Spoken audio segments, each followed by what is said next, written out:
refer to a female cookies. We call it the PX and start people call them cushion. We don't speak ill of the dead. We hope you won't be offended by the things that are said. Playing devil's advocate, and no one here to judge you. That's what your truth thoughts you will run out of love you. Everybody's listening, nobody's tripping. This life's too crazy, everybody's flipping. This life's so crazy. Run and tell your friends you on the right side. There's no need to pretend. It's an open forum, never done before. It's a future mission. This is a no cousin. You can learn something, no bugging. No extra charge to switch for free buzzing.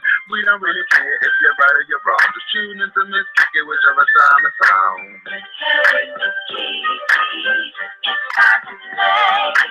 It's time to play. Devil's advocate. Hey, Miss KiKi, it's PDA. It's time to play. Devil's advocate.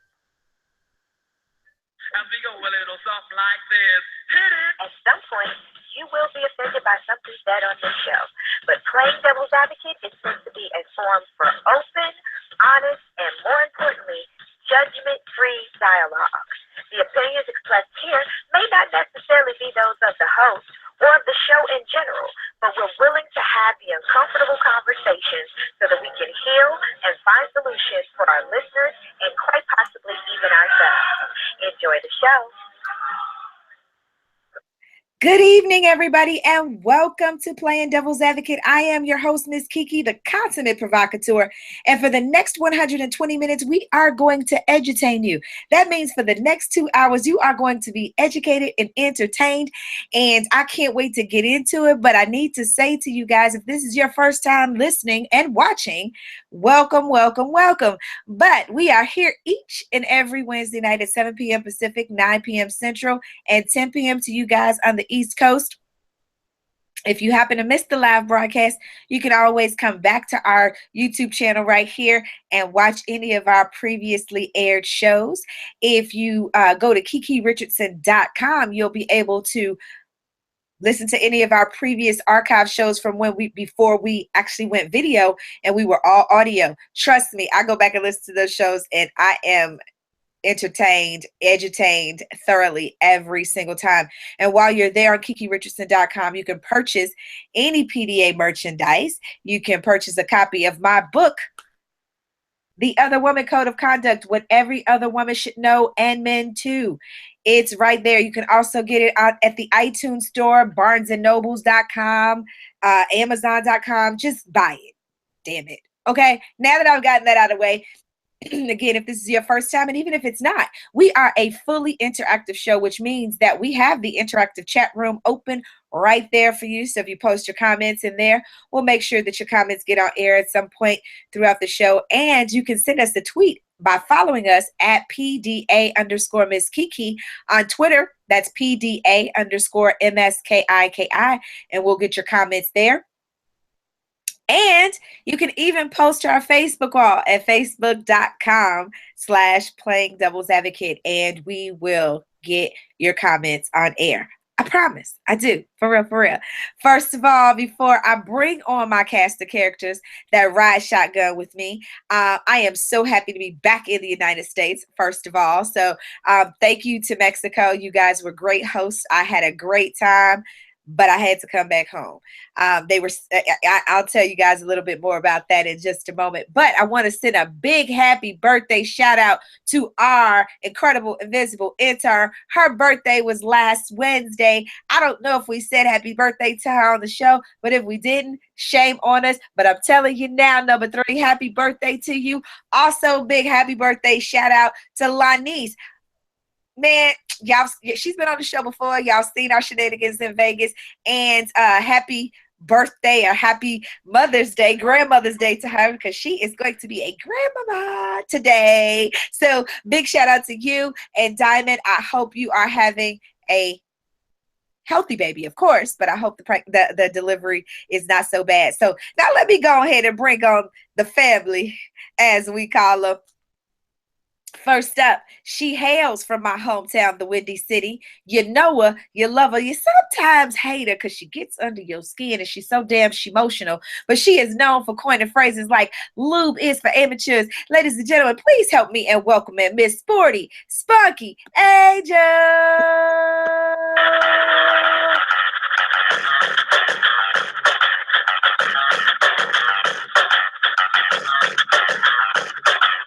Whoa, what's up, mama? What's going down, KiKi? Man, it ain't the price. It ain't prices, I tell you that. Keep it real. Let's keep it for real. All right, next up, he also hails from my hometown, the Windy Cities, but he's holding down the Mandalay Bay every weekend, signing autographs and kissing babies. And he's also taking pictures every now and again, too. He's about to take his show on the road. We are worldwide, guys. I just came back from Mexico. He's on his way to London. Y'all help me and welcome into the show none other than Mr. Intermittent Fast King of the world, the one and only Rob Cutter.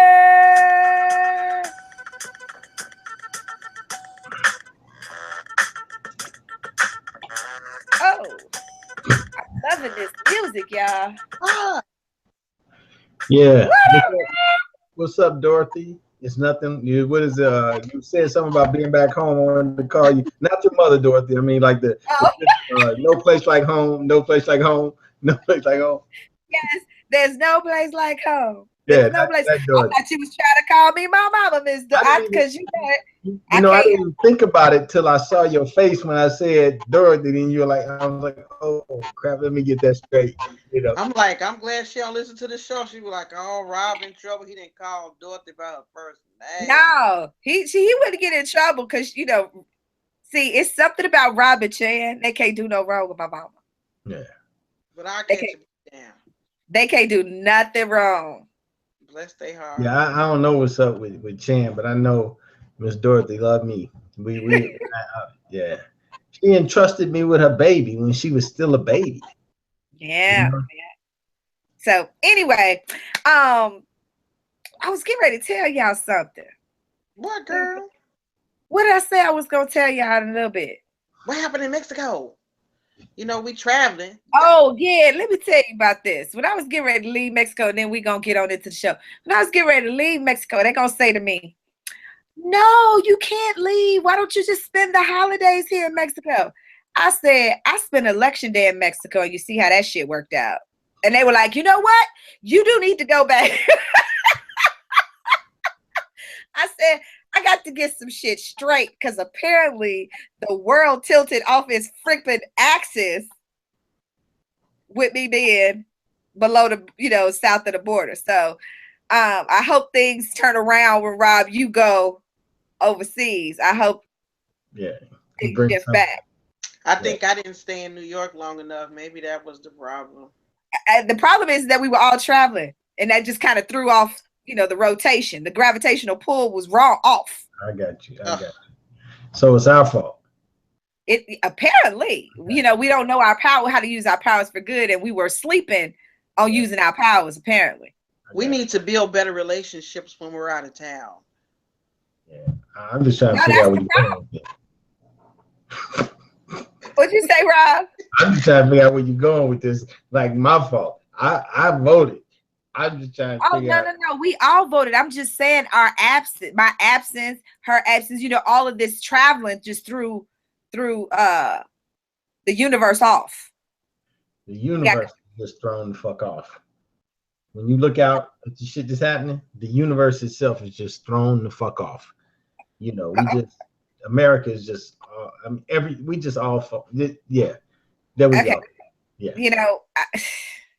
I just want to say, in the spirit of tonight's show, since we're talking about building better relationships, one of the things that I can say about the United States of America is that we have not done a great job in building relationships on an international front. And I can say that from watching from another perspective what we look like. We look like a bunch of ass clowns. And this whole entire thing I have never said in my life before. you know, the whole Barack Obama being elected, and then now this whole election cycle, is that this is one of the few times in my life that I can actually say that I was actually ashamed to be American. Wow. I didn't want to fucking tell people I was from America, but I really didn't have a choice. I think it was kind of obvious.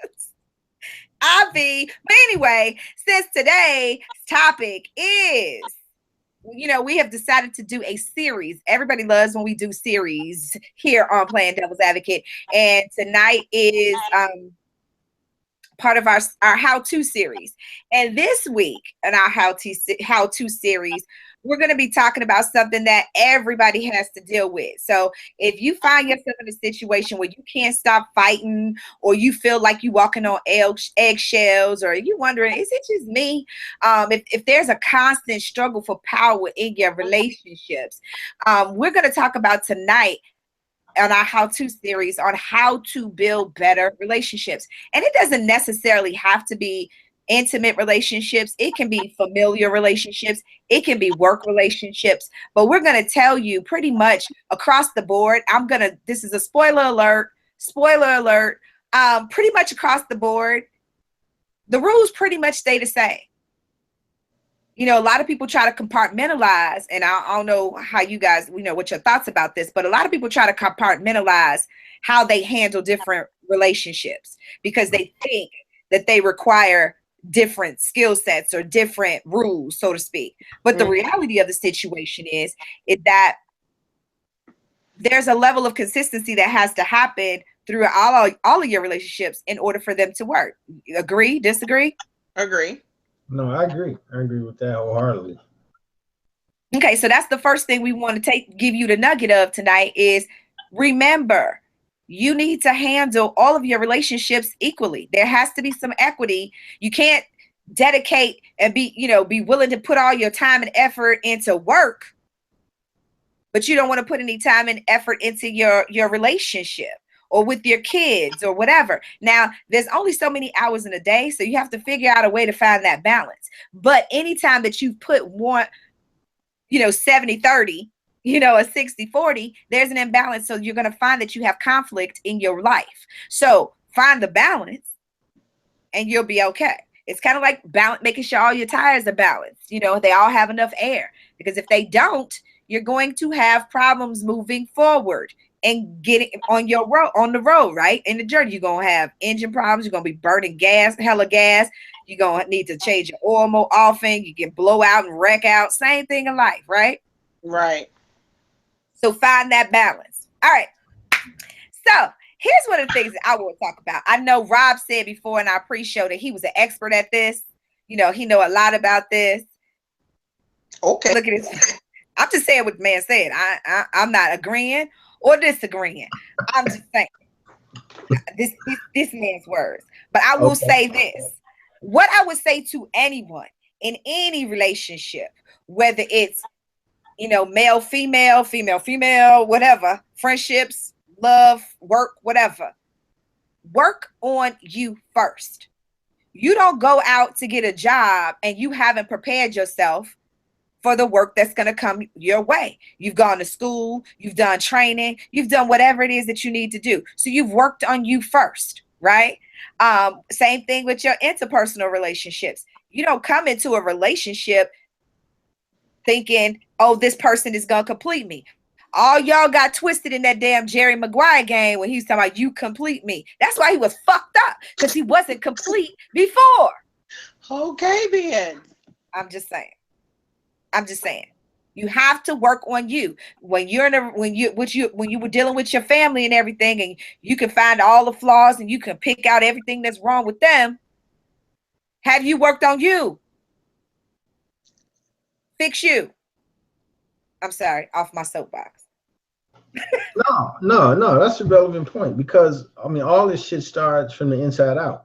If you don't clean house inside and you ain't really true to you, then you can't really play a significant role in a relationship, because you still got other stigmas and other bullshit that prevents you from being honest and true to the relationship. You know what I'm saying? Yes, I know exactly. Yeah, so no, I agree with that.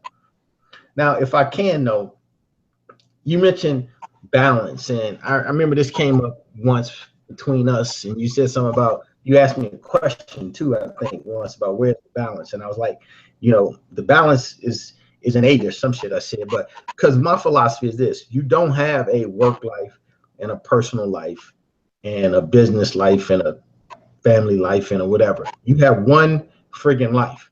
You got one life. So I have this one bucket concept, and I like the whole analogy of one bucket, because your bucket list is everything that you want to do in life. So if it's not in your bucket, then fuck it. Fuck it. You're doing it. So now if you just concentrate on your bucket, you got plenty of time to prioritize how you deal with your life. You see what I'm saying? So that's the takeaway. That's the second part of the nugget. If it ain't in your bucket, fuck it. So tweeting. Now, tweet it. Hashtag it ain't in your bucket. Fuck it. So that's key right there. And that'll eliminate a lot of the discrepancies and other things that people have in their relationships, because they try to include shit in their day, in their priorities, that are not really in your bucket. That's somebody else's bucket. Yeah. You just involved and you get drawn in for some reason. And if you can identify your bucket and just concentrate on that, you got this shit. I mean, that's the beginning. I ain't saying it's that easy, but that's the beginning. But most people not looking. They looking outside. Everybody out looking out the window trying to see some other shit. They're not paying attention to what's going on in their own household. Their figurative household. You know what I'm saying? And that's what causes a lot of the problems. We're always looking at other people, paying attention. I also use the analogy too, Rob, when we're talking about, you're on the airplane, in case of loss of cabin pressure. The mask may fall from the ceiling, and put your mask on first before helping any small children or others. Right. Help yourself first. Fix you first. You can't do shit about nothing else when you can't breathe because you lacking oxygen, right? So make sure that your shit is together before you try and insinuate yourself into something else. And stop getting cocky enough to think that you're strong enough to be the exception. That's another problem. Everybody thinks that exception, Rob. That's one of the things that I've learned about doing this show, is that every time we bring up a point, somebody always has to come back with something like, but what if such and such and such, with all these caveats? And it's like, wait, hold on. We're arguing for the rule, not the exception. Because if everybody was the fucking exception, then you'd be the rule. Mm-hmm. Exactly. You ain't the exception. I'm here to tell you, no matter how strong you are, I'm going through it right now with this pain and shit. Pain is your friend initially, because it's like an alarm. It gives you a warning. It's a warning light. Then you ignore the motherfucker. Just like your car. You give a car analogy. You ignore the warning light, that bitch gonna break down.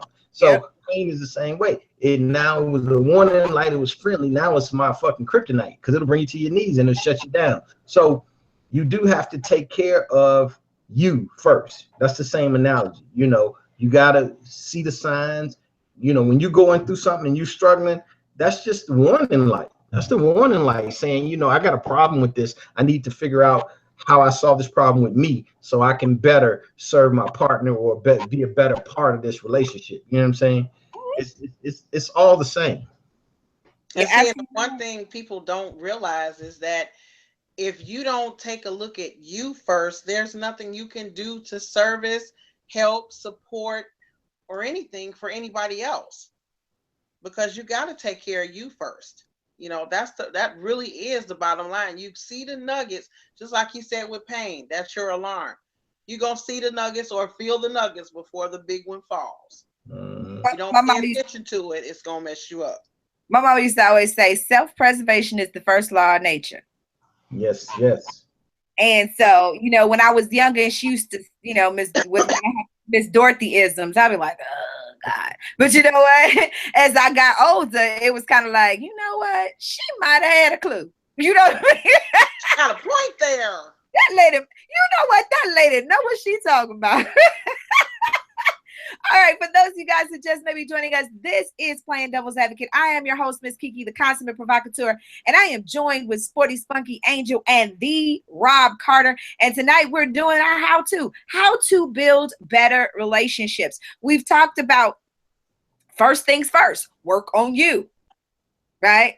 And something else that I like to say and y'all can roll with me or not, I really don't care. But I alluded to it when I was talking about Jerry Maguire, how people had that whole, got caught up in the hype of that whole "you complete me" shit. One of the things I want people to be clear about is to be realistic and not idealistic. We come into situations all, fairy tales and rainbows and lollipops and confetti and shit with unicorns, and that's not reality. Am I not saying you're supposed to have a goal? Am I saying that you're not supposed to strive for more? No, that's not what I'm saying. What I'm saying is look at the situation for what it is. Not what you expected it to be or what somebody romanticized it out to be, and then that'll cut down on a lot of discourse, and a lot of being disgruntled, a lot of being disenchanted with your situation, whether it's with your mate, whether it's with your job, whether it's with your mama, whether it's with whomever. If you look at the situation for what it is and operate within that, then that'll help with building a healthy environment for your relationship. That also keeps you from setting yourself up for failure. Because or choking the fuck out of somebody. I'm sorry, did I say that? Well, it does. If you're walking around looking at the world through rose-colored glasses, then you don't see things for what it is, and then you build up this pedestal and hype, and oh my God, this is it. And then when it falls down, you're like, you're not my picture. What happened? And you've set yourself up for failure. And you want to blame the pedestal for falling when it wasn't the pedestal that fell. It wasn't really there in the first place. So, but on the other side, I mean, I'm the Rob Carter. Ain't motherfucker supposed to respond to me a certain way? That's how I'm supposed to be, right? You supposed to act this way. You supposed to. So you are the Rob Carter, but you are the Rob Carter in your mind and Mandalay Bay's mind. To me, you are the Rob Carter, but I don't know about the Rob Carter to the point where I'm like, oh my God, it's the Rob Carter. I'm not going to go goo goo gaga just the thought of it. But the reality of it, Rob, and I know you joking around and playing devil's advocate there, and you making a very valid point. Yeah.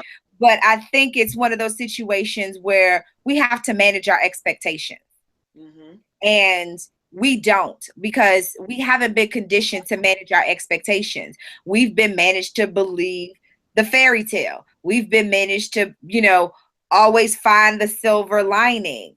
Sometimes there's no fucking silver lining, people. Right.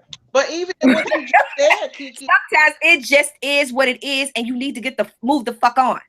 But you know what? Like on the other side of that, like what he just said, and you as well.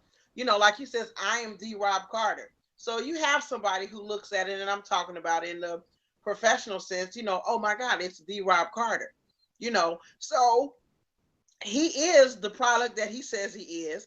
He does give what he says he's going to give, and he lives up to what he says he is. But then when you look at your results, because you haven't done the work that you need to do to live up to what you can do to get yourself where it needs to be, you want to blame D. Rob Carter and knock him off his pedestal because you didn't do what you were supposed to do. So that's also not taking responsibility in a relationship that you built with yourself and this. But that's a whole nother conversation though. That's a whole nother conversation. And before we move into that, I want to hear what Rob had to say. Yeah, even more so than and I think I forgot a little bit where we were going, but my point was we give even more so now, in this generation, this false sense of reality. I mean, kids aren't even held up. I mean, we don't spend the time explaining shit and making people become individuals. And I mean, we, not meaning we as individuals, but we as a society, we just don't raise people the same way. And people do expect way more than they should be expecting. We talked about it in previous shows, this entitlement bullshit. But I think that there's way too much, somebody else owes me something going on. And I don't know where we inbred that. You know what I'm saying? but it comes from somewhere, and it starts, I guess, at the home, and parents not letting these kids know that, you know, this shit ain't yours. This shit mine. I just let you live here because I had you, you know, and you got to start from that perspective and let people understand that, you know, everything they see don't just come that easy. And that's part of hard love, but it's real, and it filters over into relationships and everything, because people start taking for granted that you know, that she's supposed to treat me like my mama do. If my mama treated me that way, or some other bullshit that was unrealistic in the first place, or, you know, he's supposed to understand some shit because my daddy does. You know, you saw how Simone cleaned up against me. So somebody else, she's supposed to get some expectation. You know, I'm saying we don't clarify that shit at the beginning. People start growing up with this false sense of reality, you know? Speaking about clarified things from the beginning, you know, we talked about managing expectations. You know, when we talk about clarifying from the beginning, when we enter any situation, we should always articulate what our want, needs, and expectations are. And like you said, Rob, don't expect people to automatically know what those wants, needs, and expectations are. And when you do, assume that it's common sense. Oh, it goes without saying. That's a no-brainer. Yeah. You set yourself up for your shit to be fucked up and for your feelings to be hurt, you to be disappointed, you know, all of these things. It's the same thing. Like, and I don't want to just harp on, you know, intimate relationships. It's the same thing about if you were going for a job. You speak about what your wants, expectations, and needs are when you go into that interview. You know what? You ask them what the expectation is. You ask them what will be needed of you. You ask them all of those things. Why wouldn't you do that with your potential significant other? Right? Why in these situations we automatically assume that people just know? No, we don't just know. I'm not a mind reader. I don't fucking know you that well. Anyway, I don't care if I've known you 45 years. I don't know you that well. Why? Because I don't know me that well. Because right. I am my life and everything about me is fluid. Now, the core of who I am is still the same, right? But as I'm still a work in progress, and I'm still growing, and I'm still becoming the person that I'm supposed to be ultimately, some things about me are going to change. My views are going to change. My reactions are going to change. The way I navigate in certain situations will change. So if I'm learning those things about myself on a daily basis, you damn sure can't know it. And it's totally, completely unrealistic of me to expect you to know it. Right. Clear. But yet and still we do every day. People try to get. And that's why we don't have healthy relationships. Yeah. Because we're not managing expectations that we haven't set. You're right. We set people up to fail. We put them in a situation to fail. I say this all the time to, you know, friends when I'm talking to them about their situations, or even clients. And they'll say things like, well, I mean, why wouldn't you just do it? If I were, you know, if it were me, I would do blah, blah, blah. Well, first of all, they're not you. Right. Them hostage to your thought process, to your belief system, to the way you would believe. You're setting them up to fail because you're not allowing them to be them. You're expecting them to be you. And if they're you, if you're you, then what the fuck is going on? Right. Yeah, right. Nobody sees through the same eyes. Nobody has the same exact perspective on things, and that's a big part of it. But we don't have those days anymore. We talked about it. Sporty, we talked about people don't court each other no more. So the dating process is over. You know, it's none of that. So let's talk about, you know, what you want and what your future's like and what you're headed, where you're headed. Now it's like, you know, damn, she fine. Let me get with that, you know, and then, you know, damn, he fine. Let me get with that. And it's all external. You know what I'm saying? It's either got something to do with sex, money, convenience, whatever, but it ain't got nothing to do with how we really gel and who we are as individuals. And that's what we miss. And it's impossible to have a sound relationship if you don't have any basis. That none of that's stable, you know. Very true. I mean, you're right, Rob. You do have to spend time getting to know what you're getting into, or understanding what you're dealing with, right? Because most of us don't want to take that time. And I'm not just talking about in relationship. Let's just talk about like with mother, daughter, brother, sister, father, son, those types of dynamics, right? If we talk about that, we know these people, right?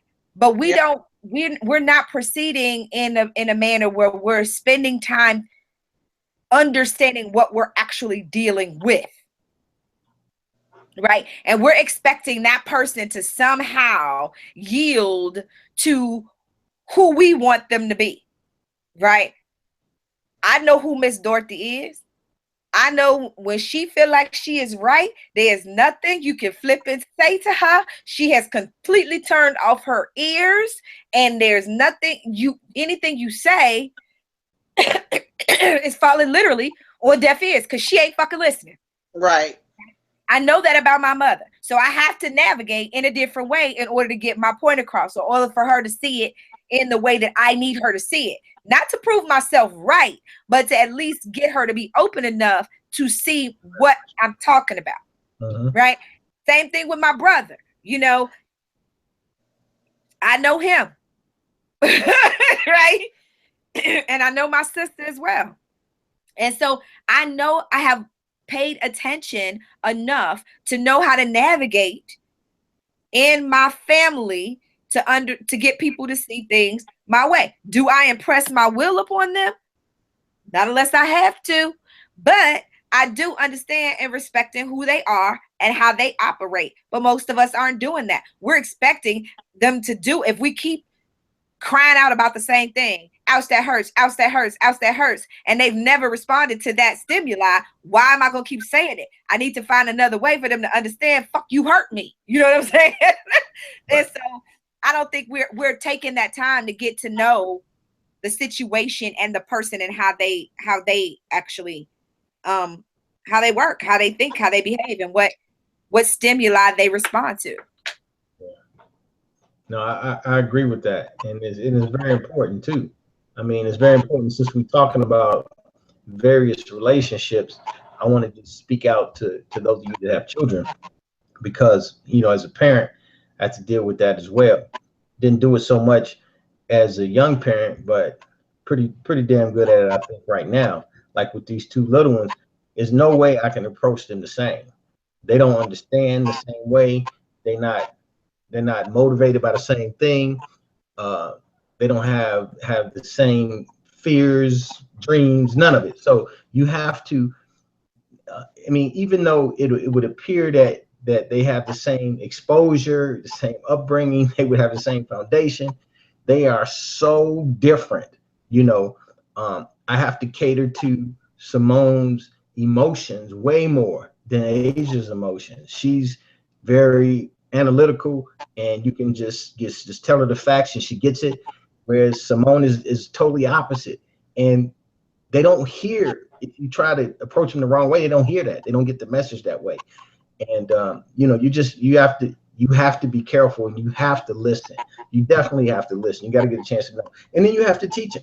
I have to teach them how to respond to me. Asia responds to me very easily because she's so analytical. She can see it coming. Oh shit, here it comes. Let me just be quiet. Whereas Simone, on the other hand, not only is she emotional, but she's also selfish. So she still want to get her shit out, and it could be building up. And Asia ain't gonna warn her. She ain't gonna pull a coattail.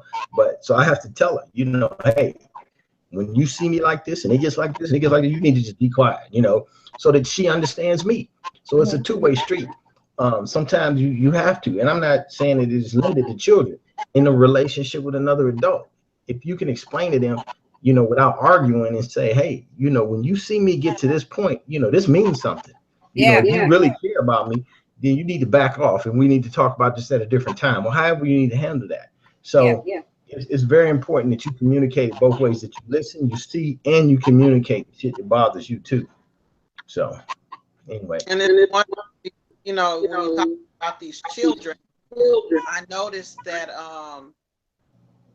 with my adult children, and for the first time my daughter is listening to our show, they were raised differently than my granddaughter, who I'm raising now.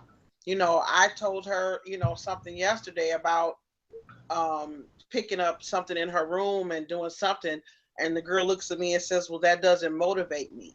So my 4-year-old told you that don't motivate her? Yeah, that's what she said. Some shit about not motivated. Go, So, you know, had my adult children said something to me back in the day, you know, before that sentence was completed, they would have been motivated to do what the hell I told them to complete. You know, but she looks at me sincerely. She says, well, that doesn't motivate me. And I'm looking at her like, well, let me explain what motivation you need to get behind in order to complete the task that needs to be done right now.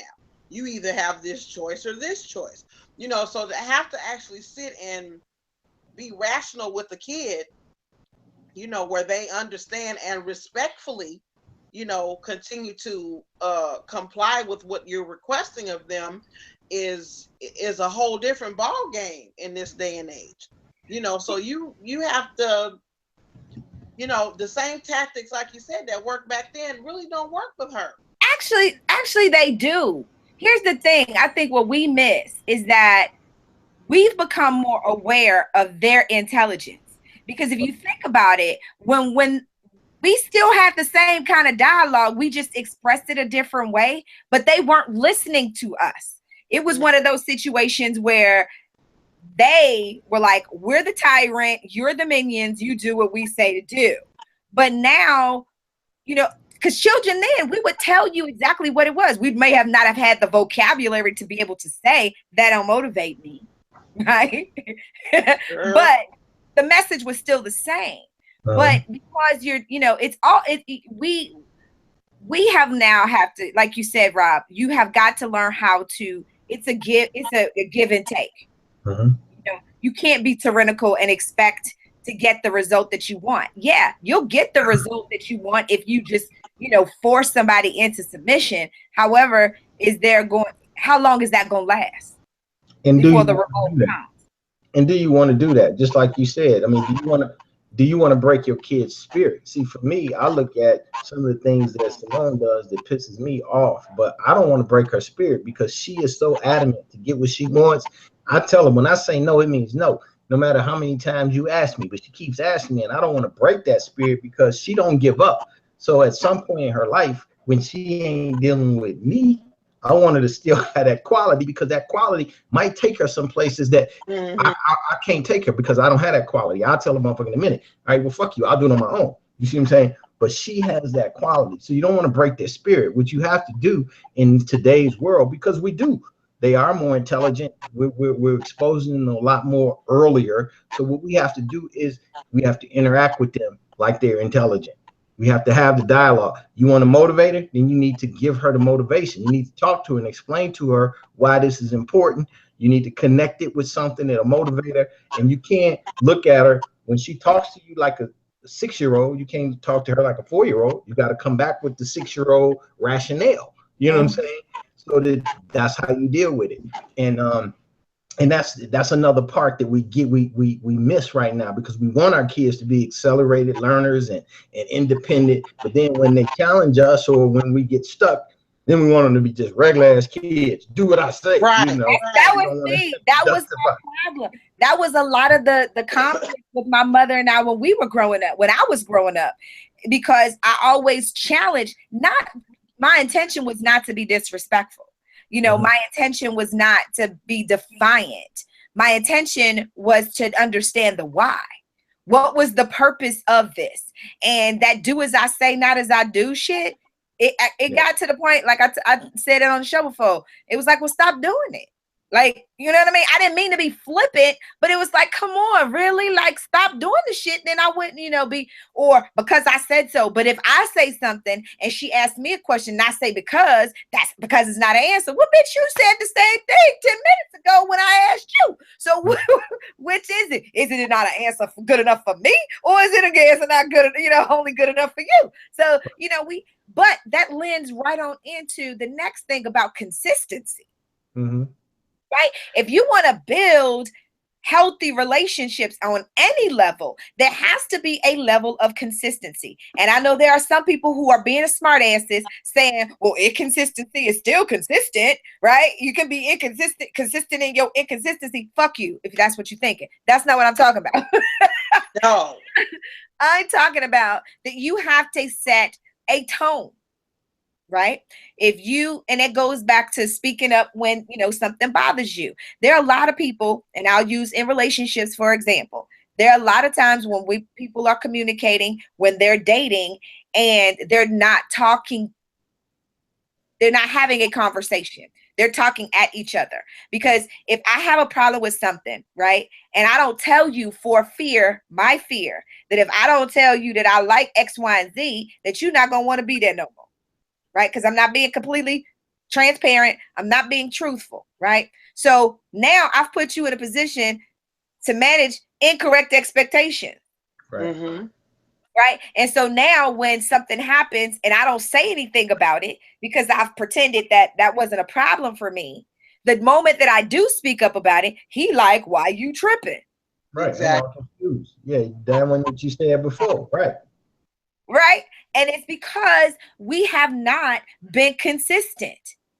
If that's what you want, or not want, then your words and your actions need to be consistent in that. I can't tell you I want kids, but every time I turn around, I'm like, where's your condom? Mm-hmm. Oh, I took my pill, or whatever, right? Or whatever the case. So I can't tell you I can't stand a liar, but then every time you lie to me and I know you lying, I let it go. There has to be a level of consistency, and there has to be a reward, and there has to be a consequence structure set in there as well. Mm-hmm. I'm just saying, that's just for me. Well, no, I agree. And it's better at the onset. It's a lot more complicated to change a pattern that's already been established. So for those of you guys that are listening now saying, yeah, okay, well, I need to come clean, you do. But it's going to be a lot more complicated. Take a little bit more work. It's going to be a little bit more challenging because you may have some conflict. But those of you that are starting relationships or that are about to start relationships or get ready to run up on some shit, you got to come clean at the beginning. It's so much easier because there is no expectation. Motherfucker just knows what you tell him. He knows what you tell him. So don't try to impress him. Just tell his ass what you need. Just tell him what you want and just go from there. And if he ain't the right one, then he just ain't the right one.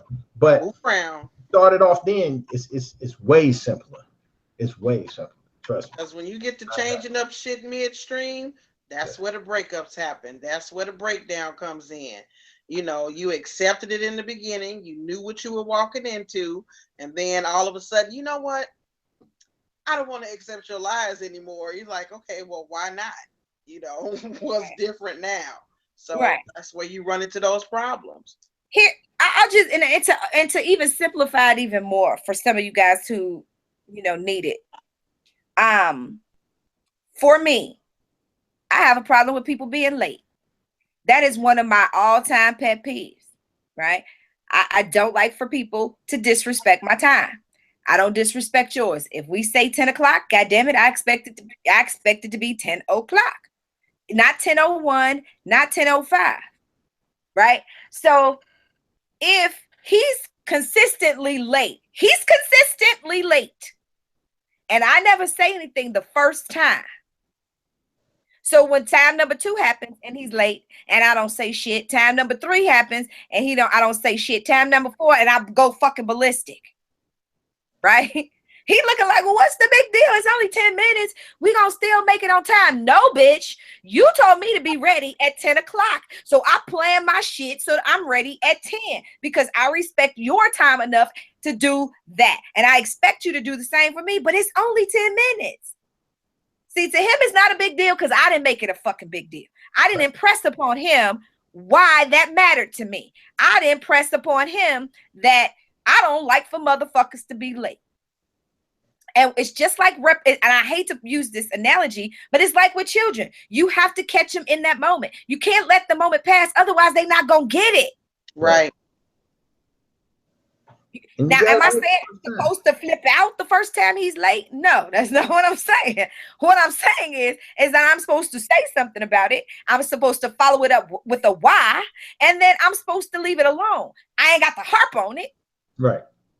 Yeah, but you got to say something. You got to say, hey, did something happen on the way? Because I thought we said 10 or whatever. And then when you get the explanation, you say, look, that I'm gonna be ready on time. I expect it on time, you know, and then let it be. But then the next time you might want to just go back in the door, you know, because then you bring the message home. At some point, you got to bring the message home, or else it ain't gonna. It just won't be. It doesn't want. It won't. It needs to be at the beginning though. You got to say some shit right up front. And I got to tell you, and this is, I'm not trying to be sexist at all, but I do know, and there's probably dudes out there too, but I do know women will do that shit. They will hold it back until they get comfortable, until you get to that comfortable level. Those first few dates when, you know, I don't know, you know, maybe you just so hung up, you know, I mean, this is my experience, so I can't really blame people. I get it. They're just trying to impress me. But you get so hung up, Carter. You know, 3-4 times.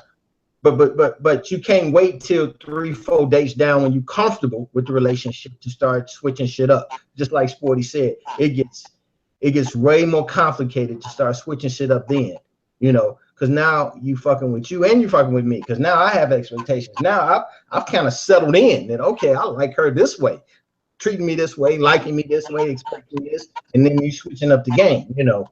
So you got to do this shit up front. I know I said that last time a few minutes ago, but I can't reiterate that enough. You got to do that shit from the onset, please. Always stop sending your fucking representative. And that's in every situation. That's in intimate relationships. That's at work. You know what I'm saying? Because a lot of you motherfuckers will sit there and wait for that probationary period to end at work, and then your ass just start showing up late. You start half doing your shit. You know what I mean? You know, nothing is ever done on time. You missing deadlines left and right. There's an excuse for everything. Same thing with your family. You know, you'll say something that you're gonna do something, or you'll have something ready for somebody, or you're gonna do something for somebody, and then you don't fucking do it when you say you're gonna do it, but they were depending on you to have it done, and you don't do it. Same thing, you know, speak on it. Don't just sit there and hold it, and then when you can't take it no more, you blow it, because that's not a healthy situation. No, stress will kill you. You have to free your mind, and the rest will follow. That's really a true statement. Must be done. Sporty, you got one? Well, since you asked, you know, I did. Well, one of the big things is, you know, when you're building good relationships with people, while we're talking about relationships with, you know, significant others, you have got to give each other space. One of the biggest things that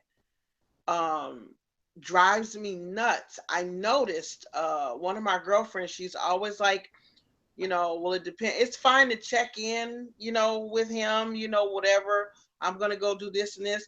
You had friends and family before, during, and I'm sure they'll be around after him. Just because you're in the same house doesn't mean you have to be all up under him 24/7. It's fine to spend time together, but I mean, breathe. You know, let that man go pee by himself. You know, let him watch a game, you know, unless you're enjoying it together, like some of us. But you know what I'm saying? Let him be, you know, he go hang out with the boy. Bye. Have your life. And it's more enjoyable when they return, because then you might have something to talk about. If you up under each other 24/7, especially if you work together professionally, you need some space. Give each other some space. That's you know, I cannot agree with you more, Sporty. I said it in the chat. I said, you, me, and us. We need to have 3 separate lives. My life, your life, and our life. You know what I mean? You have to, yes, you do want to be with somebody where you have shared interests. Absolutely. However, every waking moment, every single thing, you do not need to be that flipping codependent on one another. Right. That is right there a sign of an unhealthy relationship. If you can't do shit without the other person, there's a problem. Not with everybody else, but with you mofos. Because what you gonna do? If I get into a car accident, what you gonna do? How you gonna live? How you gonna exist? How you gonna know what to do? But again, those relationships happen because folks have allowed it to. Most people in those types of relationships don't really want to be in those kind of relationships. They want the three-way relationship, you, me, and us, but they end up in the us. At least one of them motherfuckers just want the three-part. You know what I mean? There's always one person in that shit that wants.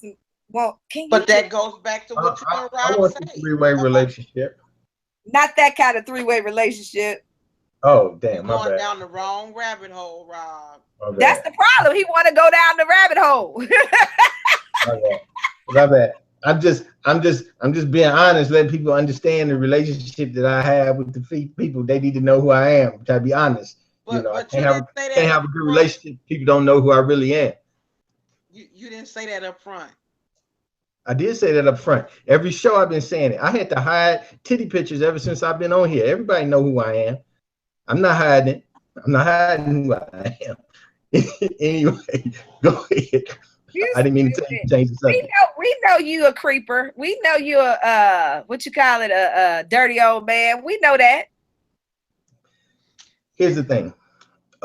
There are, and I just want to give this an example because there is hope. If you are in one of these relationships where things don't appear to line up, there is hope. Because like my wife and I are totally different. We are totally different. And I mean, when we first started hanging out, I mean, she wants to call and text and ask why I'm not calling and texting and shit. But when I go do what I do and I'm working and I'm making it, whatever I'm grinding or whatever I'm doing in my world, that's what I do. I don't call and text and shit during that time. I don't, I go and I come home. I go and I come home. You know what I'm saying? And it took a while, but then there was some training that had to be done. And then it got to be where, okay, maybe she'll text me in the day and I'll respond to the text with a 2-word text and then it's cool. But she don't expect a lot of interaction. But she that's how she lives. So she's always on the phone with her friends and shit. And they always doing the Facebook shit. And they always calling each other and on the phone. But that ain't how I live. So it took a minute to transition, but again, the consistency, the honesty, the upfrontness that, hey, this just ain't how I roll. So you don't have to be totally in line to get it right. You just have to establish what your ground rules are. The shit could work if other things are, if the relationship is built on other things as well, the shit could still work. Don't get it twisted. Don't think you can't have some differences and want some other shit out of life, some different things and be different people and still not be able to jail, because it can happen. And I think it's also the same with friendships, because you have friends, you have to let your friends breathe too. Just like, I'll even take, KiKi and Chan, for example, they're where they are, I'm here, when I'm with them, I'm with them. If Chan is here, we cool. If I'm there, we all cool, whatever. But they have other friends. I have other friends. That doesn't mean we're not still friends. Right. That doesn't mean we don't get along. Now, if I FaceTime KiKi and she try to pick up a phone and just call me, we got a problem. We know we FaceTime. Well, I don't want to talk to you on the phone. I need to see you face to face. You know what I'm saying? What you hide, bitch? What you doing? Why you FaceTime me? What you doing? Right? I can't see where you at right now, right? No, but you know what? You're absolutely right, Sporty. You're right when you talk about friends, and I thought when you were using that, when you were bringing up me and Chan, I thought you were talking about the fact that we're together a lot. But you all still breathe. Oh yes, because she will be across the hall, I'll be across the hall, whatever the case. We have our, it's like, or if I go into her room or I step across the door and I see the look on her face, it's kind of like, all right, nigga, I'll let you later. I get back, or that kind of thing. A lot of people were saying when I was gone, for that 43 days, they were like, I know Chan losing her mind. You ain't there. Fuck no, Chan has a life. Yeah, I mean, I know you think, you know what I mean? But, it may give the appearance, look, we may give the appearance that we're always together and it's kind of like this whole, but we're not. I mean, we have a lot of the same interests, but a lot of our interests are different. So, right. We respect those things about us. I don't play fucking video games. I don't. Do I get mad when her and Chantel and Chelsea all in there playing, and when Nell is in town, they all in there playing damn video games? Do I get mad and feel left out? Hell no. Because I would rather be in my room doing what I'm doing or going somewhere doing what I want to do than for them yelling at me because I'm fucking up everything, right? All I will say is I'm glad you are back home, because if she had done one more Snapchat video because she was in the house by herself, I was going to go and sit with her till you came back. Nah, it's all good. It's all good. You know what? It's a good thing, you know, and that had nothing to do with me. It's just that Chan's always had people around her. So to be in her space by herself, all the, you know, that's huge for her. That's huge. Here's another thing in terms of building healthy relationships. Remember, and I'm talking about intimate relationships. Remember, it's a partnership. Mm-hmm. You know, decisions that are made, they should be made together for the overall betterment of the relationship, which should ultimately be mutually beneficial to both of the people in, you know, in this relationship. Yeah. You don't up and make a decision without consulting me. You know, I understand that there are situations where you just don't have the opportunity to get it because it has to happen right here, right now. And you know what? You have to make an executive decision based on the situation. But life-altering situations, you know, take a fucking job across the country and not consult with, you know, your partner, you know, which will either keep you away from them 5 out of 7 days or they got to up and move. Right? That's not something that's not a decision you make on your own, even though you might think it's the best thing. Oh, I'm tripling my salary. We're going to have a house that's already paid for, whatever. All of these other things, I don't give a fuck about. You should have talked to me. Right? I just, you know, it's what we're doing together, what we're building together. And no one, like they said in the Temptations, no one man is bigger than the group. And it's consideration. I mean, 9 times out of 10, I'm gonna say, okay, cool, let's do it. But at least, you know, have a conversation with me about it before you say, oh, we're going to China for the next 6 months. You know, let me know what's up. Let me at least learn the language before we depart. You know, something. So, you know, that's a really good point there. Let's talk things out. So what you're saying is, if I want the threesome, I need to make sure the other girl likes girls too? Yes. Oh, okay. I'm just checking. All right. What I'm saying is, if you want the threesome, you need to specify what the makeup is going to be, what the demographic makeup is going to be. Because if you just throw out the word threesome to me, I'm thinking male, female. Right. I'm not thinking about female, male, right? So you need to specify what type. I definitely get it now. You got to be clear, because we don't need that to be. I don't need to be sending you out and you come back with the wrong shit. Yeah. So right, because I answered your question. It's the right shit for me. Right, because I did answer his question. I have to make sure that the other person likes females. Yes, he does. Yeah, see, that's why I want to bring him home. That's what I'm saying. We need to specify. So you cleared it up for me. I know I got to be very clear. Must be very clear. There can be no gray area. It can be no room for interpretation. No, none. Okay, that's priceless. I love it. Let me read some of the stuff that I have here. They're saying, oh, okay. When talking about building healthy relationships, like with your boss or whatever, they said put yourself in your boss's shoes. Figure out the challenges that your boss will encounter that day and be prepared to offer solutions. Anticipate the questions that your supervisor may ask about your work or project, and have thoughtful answers or the next steps to take. Thinking ahead can really show that you're an invaluable team member. Yeah, I don't really give a fuck about my damn boss like that. And I don't think most people do. Well, you know, I don't think most people do. Right. I think that They only think about how it affects them. Yeah, but I think the comment is on point though. If you want It to, is.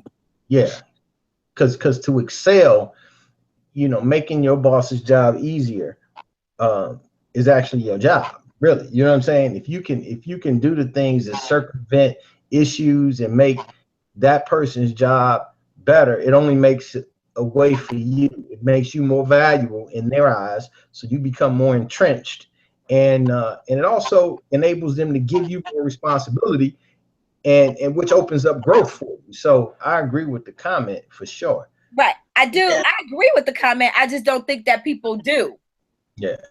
I just don't think that people. Again, the job owes them. They're supposed to come. All right, so I apply for this job and I got the job. So you just supposed to give me the money now. I fucking passed your 90 days. I'm supposed to be able to sit here, fucking surf the internet, and you're supposed to give me a check. That's I mean, correct. why am I supposed? You already $1 million company. Why do you expect me to do some work? You already doing your shit. I'm supposed to be stopping to get coffee. I'm supposed to be on the phone having personal conversations while I surf the net. Then I'm supposed to get up and go take my lunch that you paid me for. Right. I don't know. Because I'm me. I'm already here, and you. That's what you're supposed to do. Not to mention help myself to supplies in the office. Oh yeah, because my shorties need fucking pencils and markers and shit, paper, highlighters. Yeah. I think that the underlying theme in that, and also in terms of making yourself an invaluable, member of the team, is that what I'm hearing also in there is be proactive and not reactive. And I think that theme can also translate into other relationships as well, not just work. Be proactive. Don't wait for the problem to come into existence before you do something to try to solve it. If you see shit coming down the pipeline, why the fuck you not gonna say nothing? Right. Waiting for it to fall before you do something that can right. The big thing. Right. I mean, you should never be in a relationship and somebody say to you, whether it's a friendship, whether it's a relationship, whether it's your parents, whatever, why the fuck didn't you say something? That phrase should never ever come up. If that phrase comes up, why the fuck you ain't say nothing? That means that that is a yellow flag, not a red flag. It's a yellow flag, because that's indicative of one, maybe that person didn't feel comfortable coming to you because in some way you've made them feel a certain kind of way when they come and tell you something, right? Right. So there's a breakdown in communication there, right? Right. Or they're fucking pissed at you and want you to fucking fail at it so they can get some type of warped, perverse pleasure out of it. Either way, it's messed up. Of an issue, right? It's manifesting itself in another way. So you always want to make sure that you're not giving people the opportunity to say to you, why the fuck you ain't say nothing? Why the hell you didn't say nothing? That kind of thing. Well, I thought you knew. Everything else. Every time I tell you something, you're always like, oh, I know. Well, fuck, I'm going to say, waste my breath for. You know what I mean? Now you're hearing something else because now you're upset about the fact that they took that stance, but you didn't hear what they were really saying to you. Yep. That set off a whole other chain reaction of communication issues. And that's exactly where I was going with this. Make sure that when you are communicating with them, you're not just speaking, you're listening as well. Because a lot of times the problem really ain't the problem. Most of the time, the problem ain't the problem. Right. The problem ain't the problem. So if you say, like I'm looking in the chat room, I'm making light of it. You said to Wes, hey, Wes, I missed you. You've had too much freedom. And he says, hey, Sporty, I'll consult with you from now on. Right. Right.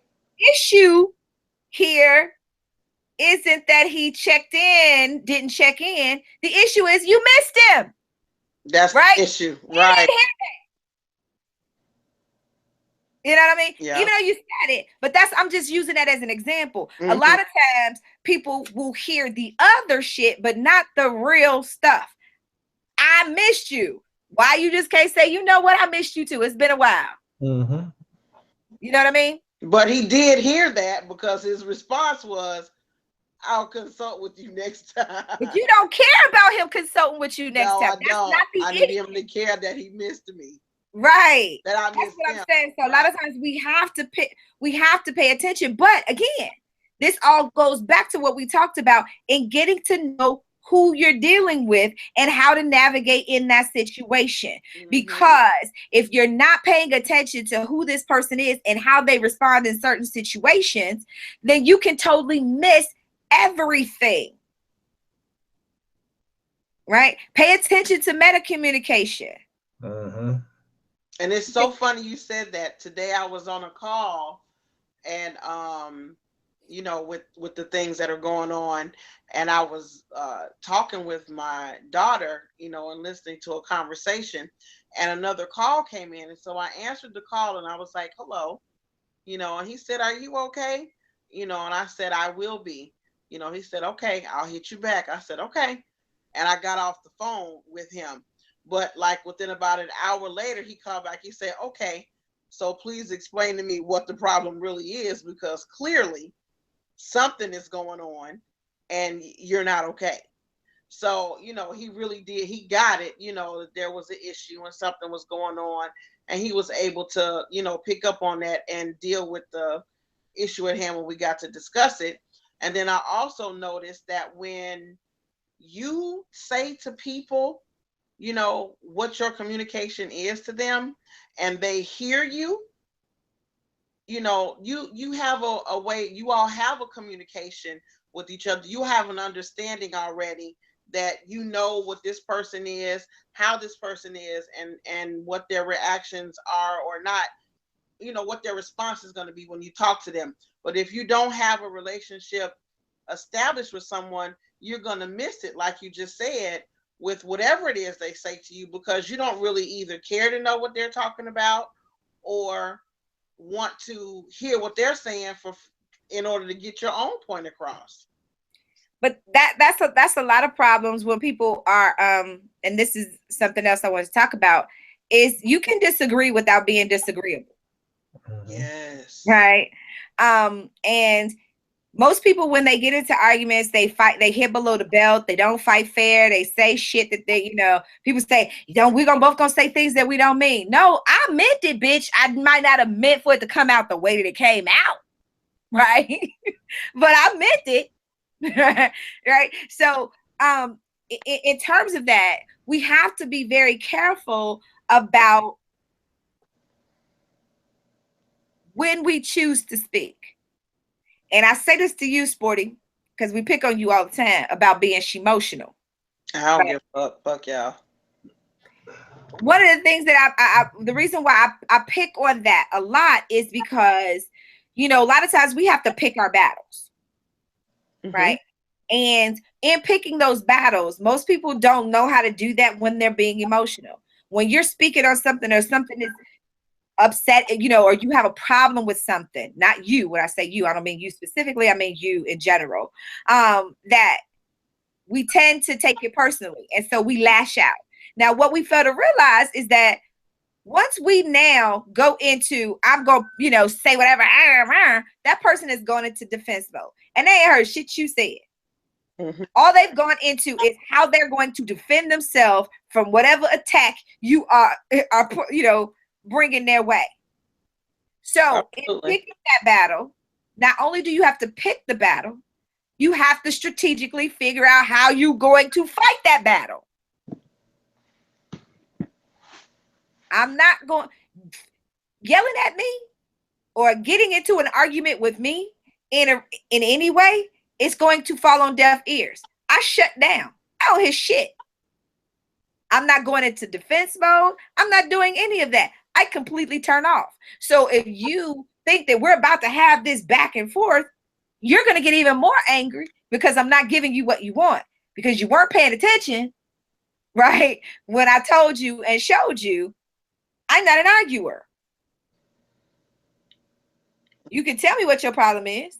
You can articulate it to me, and you can tell me, you know, another way that may have been, you know, more successful in getting the response, you know, desired response out of you, and we can work from there. We can have a conversation, but I'm not going to fucking argue with you. I'm just gonna hang up the phone really hard. You said, West of the chat room say, laugh out loud. He said, you guys get emotional also. I know y'all. He said, us guys get emotional. Yes, you guys do get emotional. No, he talking about you and Chan and y'all he-moans. No, he said us guys. He said us guys. Mm-hmm. Read. Well, Read. let me just jump in. Let me just jump in real quick on that, because I've got some stories. I ain't gonna get into them, but I done been down some roads with some arguments and some this and some that, and I've concluded that I'm not gonna be in a type of relationship where we bicker and we can't have a conversation. You know what I'm saying? Because I can't deal with, like you shut down. I can't do that.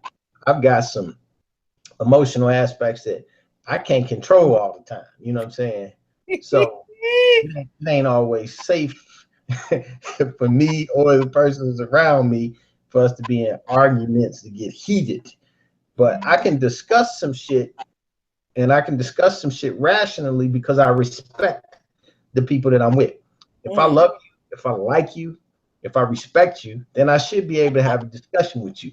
I should be able to disagree with you because I should respect you and your opinion enough to allow you to have that. You have every right to not feel the same way I feel about something. Too many of us have to have it our way, or it's a bad thing if the person that you're with don't agree or don't see it that way. I mean, my mom used to tell me early on when I was a kid, look, if that's what you want to do, honey, go ahead. Sounds like a ridiculous idea to me, but knock yourself out. I got your back. When you come back crying and shit, I got you. You know what I mean? Whatever the case is. Because she never wanted to break my spirit of independence. She never wanted to break me wanting to try things, but at the same time, she tried to counsel me. She tried to tell me that that's not in my best interest. But if you want to go ahead and do it, knock yourself out. So I got a little training early on that you don't always have to agree with a person that loves you, a person that supports you. You can support a person without agreeing with them. So, try that. Try just saying, okay, well, look, I'm not really with it, but I'm gonna let you go ahead and run with that. You don't have to always have that person, they're in your corner when they say go ahead and do it. You know what I'm saying? So, it's unless it's a woman. Because go ahead and do it. That's very different from go ahead and do it. I got you. It's very different from go ahead and do it. Very different. Sarcasm ain't really an endorsement. That's definitely not an endorsement. Sure. We talking about true support. That's I just want you to go fuck up, and I'm gonna tell your ass about it when you get back here. So go ahead. Yeah, that is the one you want. That's not encouraging. That's not encouraging. Here's another thing in building healthy relationships is don't keep score. Quit tallying up what the fuck you did for them when it's time for you to ask for a favor and they say no. Because remember last week we talked about saying no. No is a complete sentence, right? No is a complete sentence.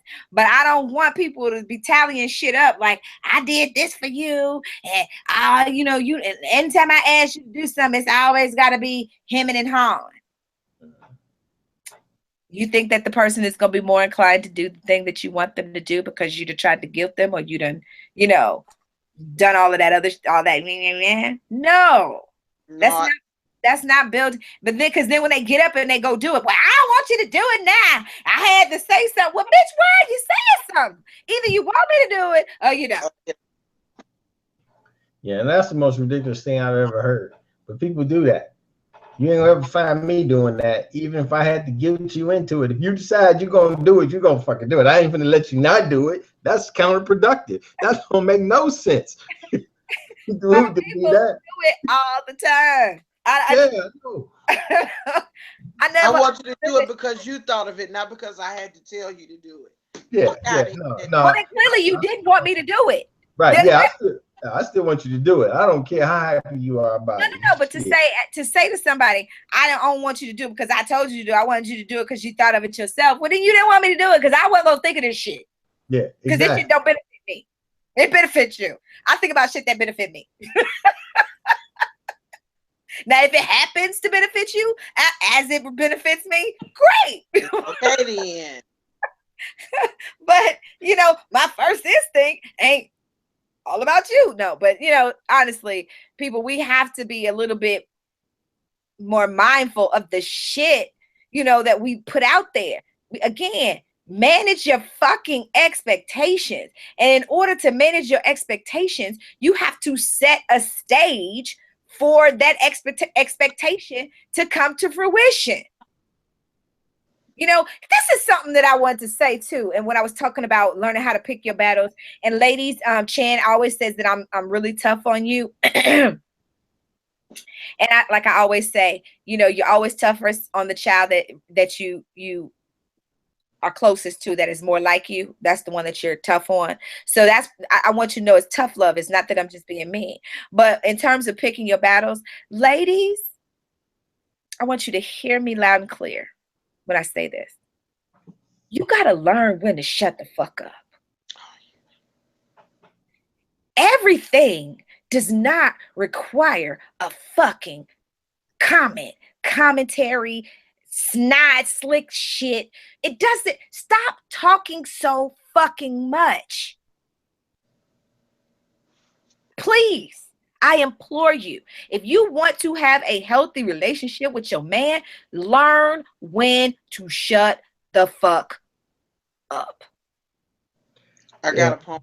Well, because some of that is just a straight up indication of lack of respect, you know, or whatever, or just trying to, I don't know what kind of exposure but I know I ran across that shit before too, and it ain't nothing good about that. You don't make, you know, every day that you got to hear condescending remarks and snide ass sarcastic bullshit. All it does is it just makes you uglier and uglier of a person, no matter how fine your ass is. You know what I'm saying? I mean, it might be a week or two where I still want to leave you be for just to get rid of the rest of this shit out of me, but bottom line is, when you start that shit, you on your way out. I could tell you, and most men feel that way, because you ain't giving me no kind of real love talking, you know, like that to me, especially if I ain't calling you all kinds of bitches and hoes. I'm just trying to be me, and then and that's usually when it happens, because the motherfucker that's calling you all these bitches and hoes, you straight up, you don't do shit to him. But you know, but you're going to call me all kinds of shit. You're going to tell me all kinds of weak-ass punk motherfuckers and shit just because I want to do something that's right. And you want to break my spirit. You know, that's some bullshit. Right. So I agree with that on a different level. I'm telling you from a man's level that, you know, he might keep you around for a few more minutes and depending on how hardcore he is, he might flip that shit on you. You know, but bottom line is that shit ain't cool. That shit is not cool. Do you want to be right or do you want to be happy? Go ahead, Sporty. You gotta. Yes, I do. Roses are red and violets are blue. Ladies, KiKi and Rob just came through for you. The message. Message. Yes, I mean, it's one of those things. Like I said, right before your poem, do you want to be right or do you want to be happy? Yes. And sometimes you have to just balance that out. That, like I said, it goes back to that whole picking your battles type shit. You know, another thing in building healthy relationships is the golden rule: do unto others as you will have them do unto you. Right? Don't treat anybody any way that you don't want them treating you. Hello. And you need to know. I'm sorry. Go ahead, Rob. No, that's real talk. But it goes back to learning you inside, because the person that has that nasty ass attitude that we just talked about, there's something else inside them they're struggling with, because that goes another step. It ain't, I don't just see it as sarcasm and that sly fucking, you know, sassy attitude they try to portray on a fucking sitcom. I see it as degrading ass perspective. So a person has to be fucked up inside, or at least twisted, something wrong, to want to talk at a motherfucker like that. Yeah, it's one of those, I have to put you down so I can put myself up, bring myself up. That's bully mentality, and that's also very indicative of somebody else's insecurity. In the chat room, it says, so true, she'll break bad on you but act docile with other dudes. Yeah, I mean, it's one of those things that, I also find this too very helpful, is that don't make excuses for bad behavior or poor habits, right? If you're in a situation with somebody, whether it's a relationship, you work with somebody, whatever, don't make excuses. You have to do what I say all the time. Hold people accountable. Yes. It kind of goes back to what I was talking about earlier when I was talking about there's a reward and a consequence situation in relationships. When you do things well and you do something nice, reward them. Don't withhold thank yous. Don't withhold I'm proud of yous. Don't withhold, all of those positive affirmations, right? Those are all rewards. She may not necessarily want that new Gucci purse, but she gonna take it. But she much rather you tell her you love her, right? He might really want that massage. She'll take it, but a well-placed I'm proud of you, good job, keep it up. You know what? I am so glad I picked you. You know what? You're all the man that I thought you would be. That goes a long way. Right? And then the consequence phase. When they fuck up, hold them accountable for it. Mm-hmm. Period. And right. You as the person, you have to remember, when you fuck up, fess up. Tweeting. Seriously, when you fuck up, fess up. Be like, you know what? My bad. I'm sorry. I apologize. It'll never let it happen again.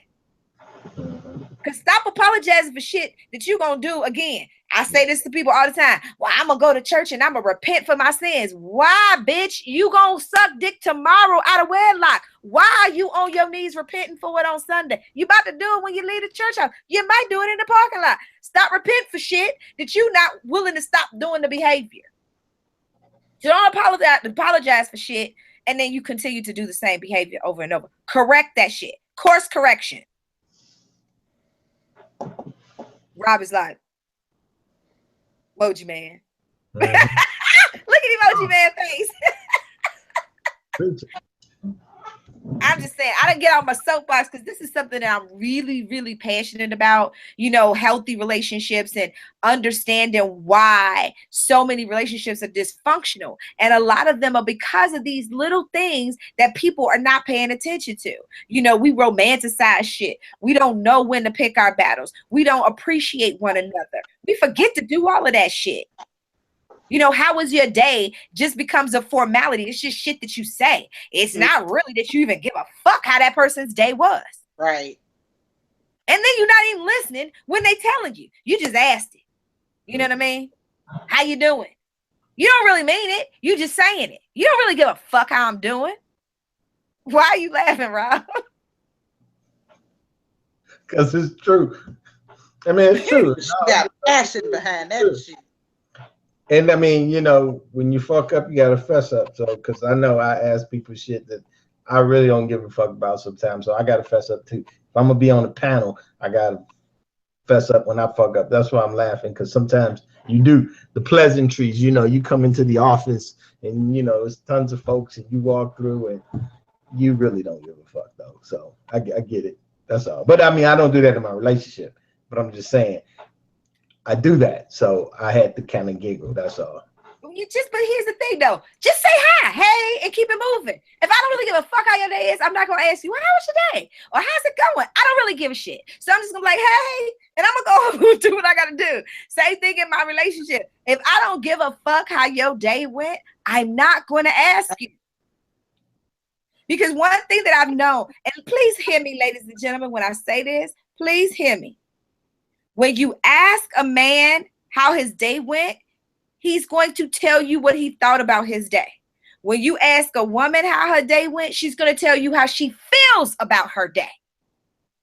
So it's going to be a much longer fucking conversation when you ask a woman, because she got to tell you her feelings. I don't give a fuck about your goddamn feelings. Was it a good day? Was it a bad day? Was it a productive day? Was it non-productive? What the fuck? What, you know what I mean? That's what get just the facts.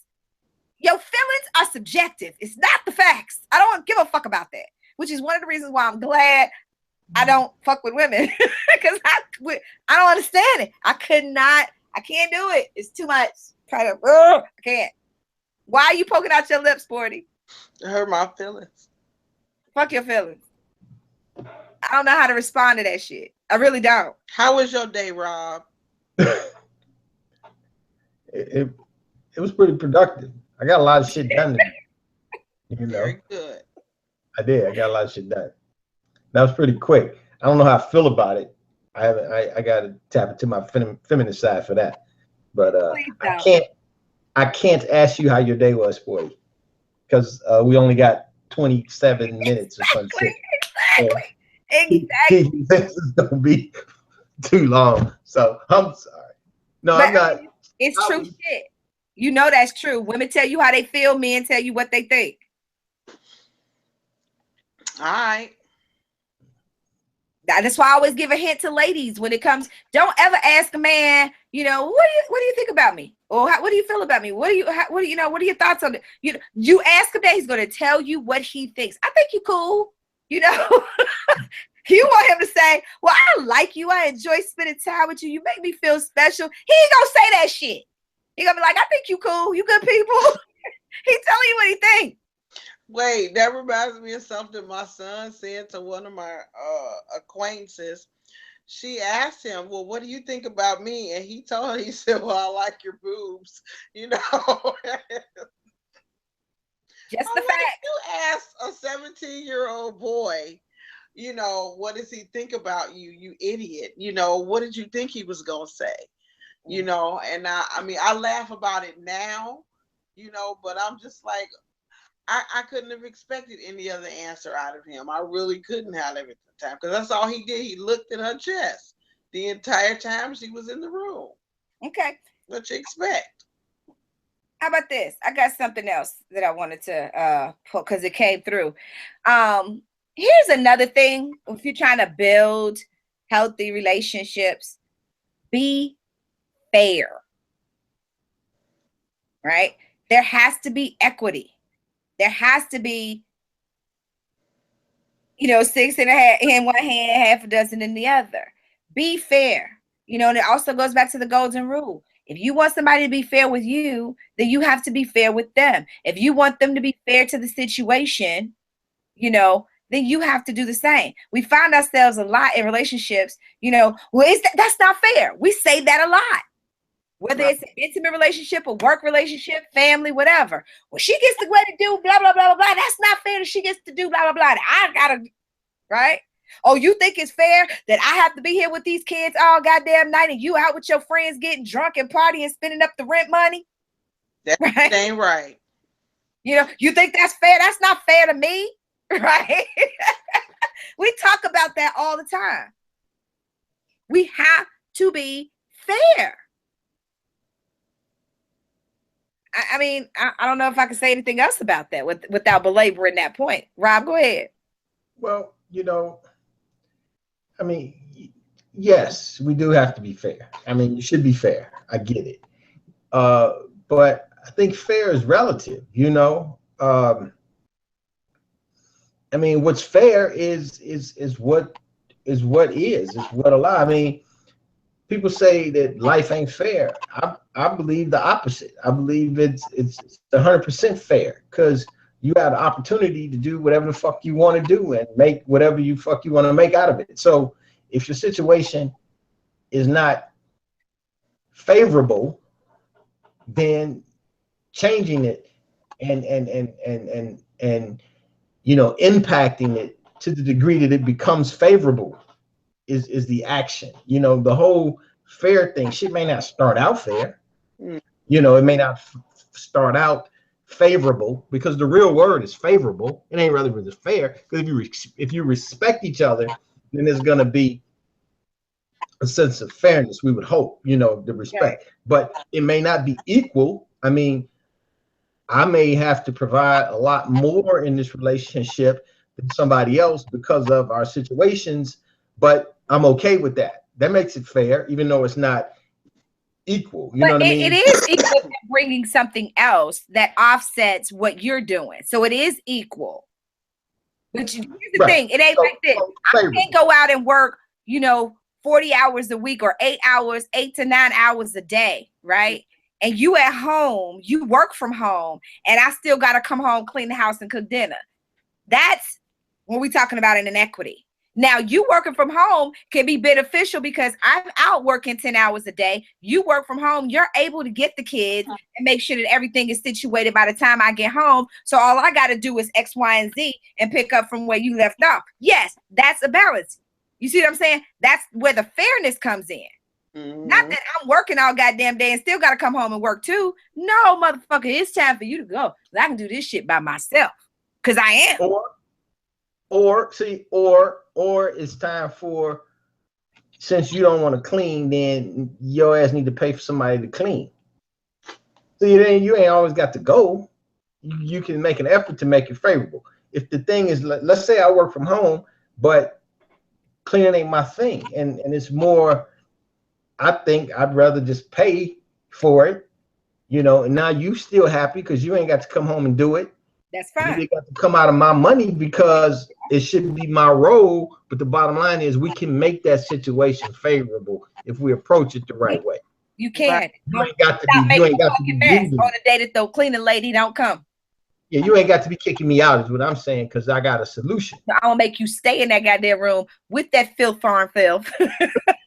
until that bitch come to clean this house. And as a matter of fact, it ain't gonna be no bitch cleaning this house while you work from home. It's gonna be a dude cleaning this house while now it's all these other stipulations, and it was all about a clean house. Now I got these other rules. Because I know I spent time knowing who the fuck I'm dealing with. So no, it will not be a cleaning lady. Okay. Clean up, man. So here's something that I think that people overlook, and this is in intimate relationships. You cannot overlook the importance of sexual compatibility. If you want to have a healthy relationship with somebody, having a bad sex life is not the way to get to it. I'm just saying. Now, it's different if we were having a healthy sex life before and all of our things was clicking on all cylinders and something happened and we were no longer able. That's something different. But we cannot build something substantial going forward with a future and we're not sexually compatible. Not gonna work. Not gonna work. So you need to pay attention to when they're telling you what their wants, needs, and expectations are in a relationship and what their wants, needs, and expectations are sexually. You have to pay attention. And if you're not cool with it, exit stage left. It's okay. That one just ain't for you. That one, throw back in, let somebody else get. That just, you know, I'm just saying, I just need to put that out there. Go ahead, Sporty, because you're grinning like a Cheshire cat, and I'm going to read some of these comments. Go ahead, Sporty. All I was going to say is roses are red, violets are blue. You do me, I'm sure going to do you. They don't even have to do you, Sporty. I'm just saying, but okay. Well, that's cool that you know that about me. He's been paying attention. He knows who he's dealing with. Pay attention to the context clues. See how that works, people. Wow. You know, again, it's about paying attention. Again, you know, I cannot express to you how many women are disgruntled in their sex life and how many men are disgruntled in their sex life for very different reasons, though. That's the thing, though. It's for very different reasons. How about this? you know, it would be amazing to, and I'm gonna tell you, this percentage is much higher than you're gonna expect it to be. How many people are in a relationship, the same relationship, want the same shit, but don't give it to each other because they didn't start out that way and they got these different expectations and they don't open up about it, but they want the same shit. If they were to talk about it, they would be like, damn, I was thinking that same thing. I want to do that same shit. I wanted to try that same shit, but I didn't think I can approach you with it. How many people are in that same situation? I'm sure there are a lot. Tons.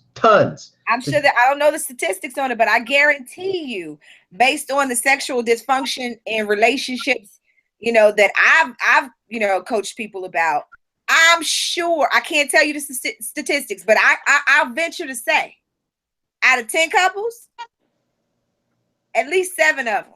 Mm-hmm. Right. Having that issue. I would think it's that I think it's that high. 7, 8. Yep. Oh, that is 8. 7. 7, 8, I it's think high. I bet it's high. People are having that issue. Mm-hmm. You know, so it's important that you open up a dialogue. But I'll put it to you like this: a lot of times, women, you're the ones who paint yourselves into that corner for bad sex life, you know, or less adventurous sex life, because you're quick to turn your nose up, or you quick to say, you know, or you quick to be like, oh, I ain't, that's too much, that's teen too much, or fuck that, I'm not. You paint yourself into that corner because now he feels like he can't come to you with X, Y, and Z because you gonna look at him like he's some type of alien freak and he better get on out your face with that bullshit, right? Right. And then you have this thing in your head, but now you know you can't come to him with it because he gonna be like, bitch, where you get that shit from? You was just telling me that teabagging was some terrible shit. Now all of a sudden you want to toss my salad? Right. Where you learn that shit? Right?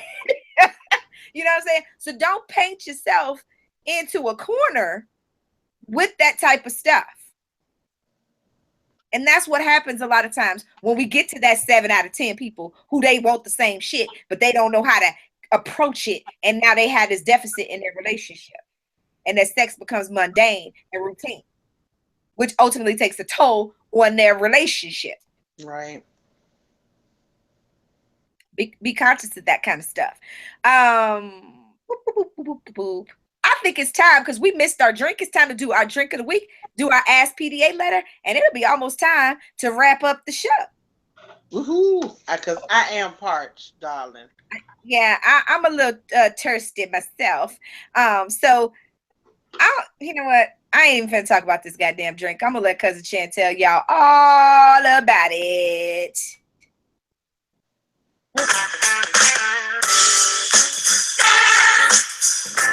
Hey everybody, tonight's drink of the week is called Nutcase. Tonight's drink of the week, we're going to use a half a shot of amaretto, a half a shot of vodka, and a half a shot of Rose's Lime. And what we're going to do with this is we're going to layer all these ingredients into a shot glass in this order. We're going to use the Rose's Lime first, the amaretto second, and then the vodka third. And there you have it. Nutcase. All right, guys, be safe, enjoy, drink responsibly. I'll see you next week.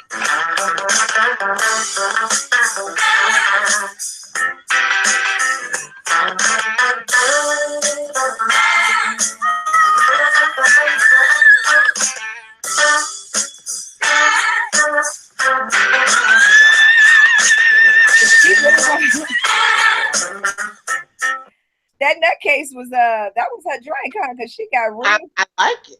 She let the drink go by the music play real long. I'm about to show y'all what this Nutcase look like. Yes, please do. I like the shot glass. I want it for myself. Oh, that's sexy. That's what it is right there, Nutcase. I don't even know how to take that. Nutcase crazy or Nutcase? Let's just move on. Woo. All right, ladies and gentlemen, it is time for our Ask PDA letter, and you know it is being brought to you by our producer's drink of the week, and you know what it is. It's Nutcase. She just told you all about it. So let me go ahead and play this disclaimer, read the letter, and we gonna get on into it. If you want to try out our producer's drink of the week, go to facebook.com/playingdevilsadvocate.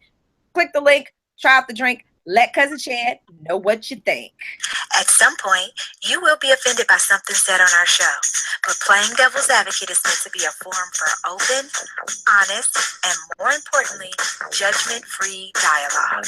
The opinions expressed here may not necessarily be those of our hosts or the show in general, but we're willing to have the uncomfortable conversations so that we can heal and find solutions for our listeners and quite possibly ourselves.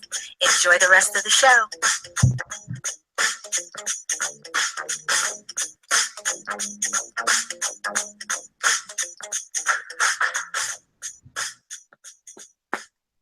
You want answers? I think I'm entitled. You want answers? I want the truth. You can't handle the truth. All right, today's Ask PDA letter goes a little something like this. Dear PDA, a year ago, my boyfriend of 2 years and I broke up. We never had an argument. Then one night we did, and we both said things we shouldn't have.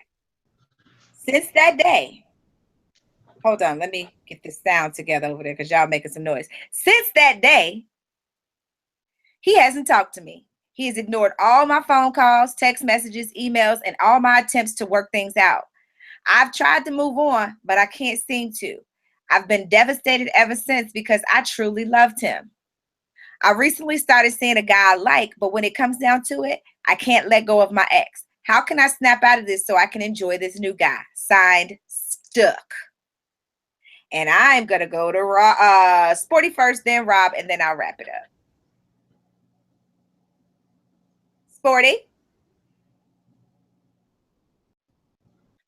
I can't hear her. Mm-hmm. All right, well, maybe I won't go to Sporty because I never muted her. You there, Sporty? So I'll go to you, Rob. This one's tough for me because, I mean, if it's been 2 years now, I mean, you are stuck, you know, I mean, this is definitely self-proclaimed, you know where you are, and you know you're stuck. Whatever was said was obviously significant enough to him to just cut this shit loose and not respond to you at all. Mm-hmm. So it's a done deal. I mean, I don't know how to tell you to deal emotionally, but acceptance is the beginning. I mean, you have a new relationship, you need to focus on that. I said early on in the show, if it ain't in your bucket, fuck it. Homeboy ain't in your bucket no more. You know, he jumped out. That's done. You know, so you need to let that go. You got to cut it loose, whatever it takes. If you got to go away for the weekend and boohoo it out or whatever the fuck you got to do. I'm not sure. I've never had to deal with that, but you got to let it go. Okay. You know, Sporty. Manage your feelings. You know, you're stuck because you're choosing to be stuck. So now it's time for you to get unstuck, and that's going to take you dealing with you and handling what you need to handle in order for you to move on from where you are. Okay. All right. Let me say this. Stuck. You're stuck in a fantasy. Here's the thing. Y'all broke up a year ago. Y'all had an argument and he never talked to you since then. That motherfucker was waiting on that argument to get away from your ass. I don't know what you were arguing about, but clearly it was enough for him to sever ties and walk away that easy and be like this. Okay? So let's be clear about that. Second of all, you said we never had an argument. Y'all been together 2 years and y'all never had an argument. There's something rotten in the cotton right there. Mm-hmm. There had to be some type of, any human beings spending that amount of time with each other are bound to disagree about something. So there's some dishonesty in that relationship to begin with. So you mean to tell me in 2 years, y'all never had a disagreement about anything, and then one time y'all have a disagreement, he's like, fuck you, bitch, I ain't talking to you ever no more? Come on, man. I don't think you being realistic about the relationship that you were in. I'm thinking you two were in 2 different relationships. Not that he was cheating on you, but he had a better indication of what kind of relationship he was in or was not going to be in than you were. So all of that in terms of you being devastated because you truly loved him, but how did you truly treat him? Right? How did you truly see the relationship as it was? You talking about how do you snap out of it so you can enjoy the new guy? You need to do a real autopsy on that relationship. A real one.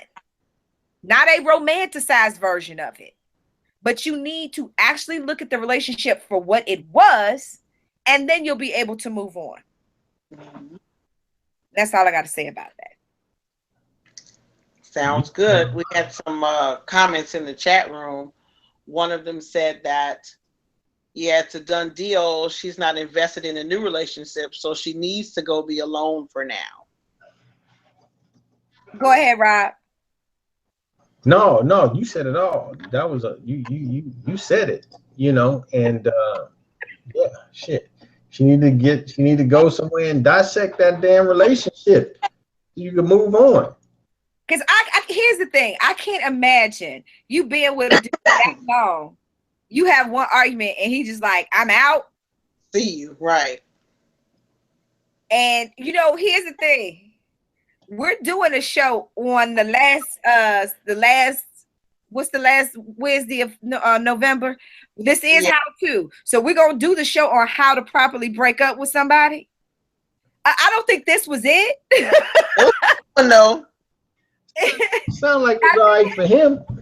Yeah, I don't think this is a good thing. But you lightweight have a stalker on your hands. Lightweight. Because it's a year later. She been calling you, texting you, emailing you, and you like, and she's still like stuck on you. Yeah, you better hope you don't ever run into her again. Because it's going to be a whole nother situation. So, but yeah, speaking of these relationships,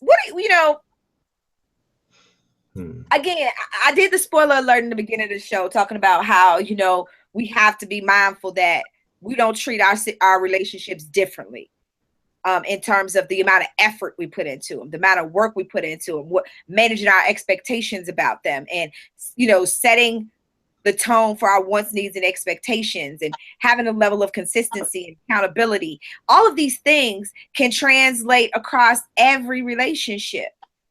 A lot of this is based on truth, meaning the truth that you are, as truthful as you're being with yourself, right? About who you are, what you really, really want, what you're really willing to expect and accept and not willing to accept, right?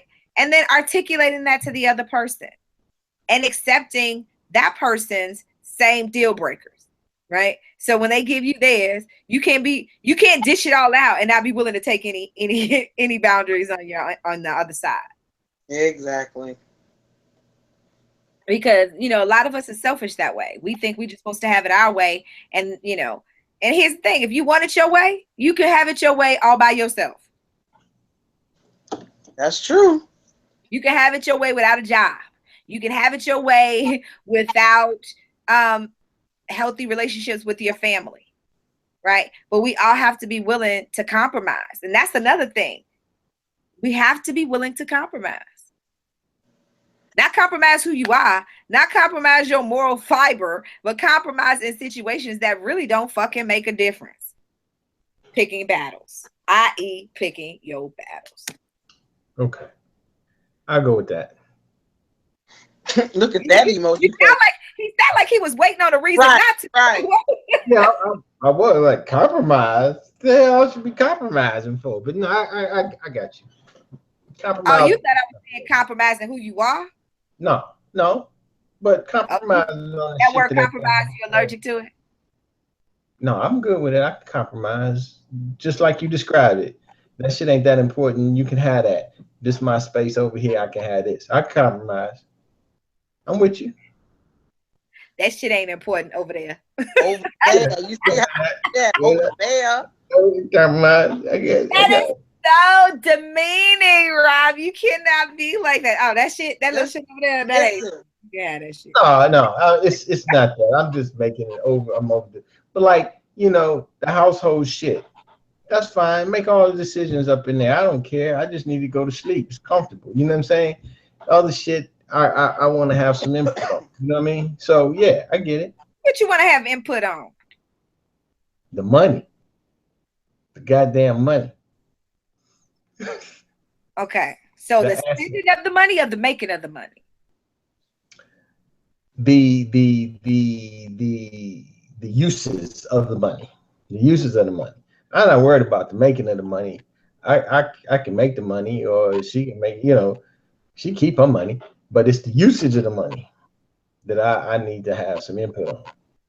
Sound usage. Oh, okay. So there's some stipulations on how she's spending the money in the household shit that you said you didn't care nothing about. No, the household shit is all right. Whatever. Fuck, I don't care what kind of drapes a motherfucker buy. You gotta give them why would I care about the goddamn drapes and some shit. You know what I mean? But I'm talking about things that, how can I put this without sounding sexist or whatever? Probably, I think it's possible for me to not sound like some asshole at this point. So yeah, the stuff that when you gotta have resources. Resources need to be allocated in a responsible fashion, and I've proven to be a more responsible person when it comes to allocating resources. So let's just leave it at that. I don't compromise on resource allocation. Now I can compromise on some other stuff, but not on resources. You compromise on the amount of resources being allocated, or just the actual allocation of? Oh, well, yeah, I mean, like, we ain't finna buy no $2,000 curtains if you think that that's finna happen, because ain't no curtains worth $2,000. I don't give a fuck. We can have blinds, you know, for $500. You know what I mean? That's all I'm saying. Yeah, it'd be a budget for sure. That's what I'm saying. That's unreasonable amounts of shit, you know. Not if it's got gold thread. Yeah, I got kids that want to learn how to ski, and then you're gonna spend fucking $2,000 on some curtains. That shit ain't gonna happen. I could buy skis and a lesson. Vegas is hot, so you want to keep out the sun. I'm just okay. I'm just sorry. I'm just fucking with you now. I'm just fucking with you now. Ain't no snow in Vegas for skiing. Okay. It is Mount Charleston, right? Okay. Up 45 minutes. It's a mountain. I can go up 7,000 feet. We ski 45 minutes from my house. All right. All right. All right. It says, "Don't worry about being an asshole. You can still get elected, right?" That's what it says. Don't worry. I love y'all. I love this crowd. Thank y'all. I love y'all. He'll be back here same time next week. Anyway, something else that you guys need to be mindful of when you want to build healthy relationships, whether it's sexual, intimate, familial, trust your instincts. You know, unless your track record has proven to be so bad that you have an accountability partner that you need to run shit by before you do it, trust your instincts, your spidey senses. You know, that little voice that speaks to you, tells you, you know, something ain't right here, or you know what, this might not be the move for me. Trust those instincts, right? And realize that the best predictor of future behavior is past behavior. Does this mean that people can't change? No. However, let me say this to you ladies and fellas. It is highly unlikely, if not impossible, that you will be the person to make them change. You can't love them into change. You can't fuck them into change. You can't choke them out into change. You can't do any of that. What you can do is change your relationship status. Single, divorce, right? You will not be with that person. Just make sure, or unemployed, or or whatever, right? Oh my God. What? I'm just on the inside. You go ahead. You said what? I was laughing on the inside. Go ahead. Okay. But again, you know, those are my things. Fuck them into changing. You can't fuck them into changing? She thinks she can. That's why she mad at me. Oh, see, I wasn't even. No. You can fuck them into changing positions. There we can go. But that other shit, that's off the table. Yeah, just the reality of it is accept them for who they are, and if you don't like who they are, move the fuck on. Accept the job for what it is. You don't like the job and what it requires, move the fuck on. Because it's not their work. I agree with that. Know your job. Not your job. Know your job. All right. And they're like, exactly. Only person that can change you is you. Exactly. And ladies, y'all notorious for that. Well, you men are not houses. You can't fucking. They're not fixer-uppers. Okay. Anyway, same thing, women. You can't turn the hoe into the housewife and then get mad when she do some hoe shit in the house. I'm just saying. You can't turn the housewife into a hoe. Yeah, you can. Most housewives are hoes. Anyway, because you can bought and paid for that shit. All right. Final thoughts very quickly. Sporty, then Rob. Now wrap it up. Communication, big key. Cards on the table, up front, and always. Okay. Start with you. Like Key started out. You got to start inside. You can't build a relationship on a person without a foundation. You need to know what you want. You need to know what you want first. I mean, how can you expect somebody else to give you what you want if you ain't even clear? So get clear, find out, spend some time with you, and find out who you really are, what you really want out of this relationship, out of this job, out of your life, and then go from there and you'll be good. All righty then. I think my final thoughts are just to be, kind of piggyback off of, what you guys have said and what we've, talked about pretty much. If you were to build a house, it's important that you set that house on a strong foundation. And so you're going to take the necessary precautions to protect that house. And you're going to know where your property line begins and ends and what the value of your property is. And you're going to make sure that you ensure that investment. And so the same is going to apply for your relationships. So you make sure that it's built on a sturdy foundation, right? Know where your boundaries end and begin. And ensure the health of that relationship by following and customizing the guidelines that we have, thrown out there for you guys tonight. Again, we recognize that all relationships are not one size fit all. We understand that they are custom fit. So again, that's why you have to customize these things that work for you and that will help you have healthy, successful relationships across the board, whether it's family, whether it's work, whether it's intimate. And that's just pretty much all I have to say about that. Again, ladies and gentlemen, on behalf of our producer, Cousin Chan, our incredible invisible intern number 3, Sporty Spunky Angel, the Rob Carter, and me, your host, the consummate provocateur, Miss KiKi. We thank you for tuning in tonight. We look forward to seeing you for part 2 of our how-to series, and then follow that up with part 3 when we round it all up with how to break up properly.